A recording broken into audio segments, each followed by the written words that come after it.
আমরা এখন লাচিন থেকে গুরুদম্বার দিকে যাচ্ছি। কিছুটা রাস্তা আসার পর দেখুন কি অবস্থা। এখানে লাইন দিয়ে সারি সব গাড়ি দাঁড়িয়ে গেছে। একটা গাড়ি ওপরের দিকে আস্তে আস্তে যাচ্ছে। কি বিভীষিকার জায়গা দেখুন। আমরা ভাবতে পারিনি এত দুর্গম রাস্তা হবে। ওই গাড়িটা ওপর দিকে উঠছে, কিন্তু উঠতে পারবে না। এখানটা গিয়ে গাড়িটা দেখুন ঘোরাফেরা করবে, করে আবার ডাউনে সব গাড়ি নিচের দিকে নেমে আসছে। ওই গাড়িটা নেমে এসে এবার আস্তে আস্তে আস্তে আস্তে উপরের দিকে আবার হাই স্পিড দিয়ে উঠবে গাড়িটা। যে এরকম মর্মান্তিক এত দুর্গম রাস্তা না আসলে কেউ বুঝতে পারবে না।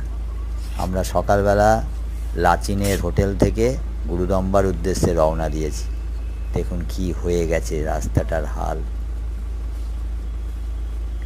আমরা বলছি গাড়ি থেকে নেমে যাব, ড্রাইভার বলছে না না। দেখুন গাড়িটা নেমে আসছে নিচের দিকে, নেমে এবার হাই স্পিড মারবে।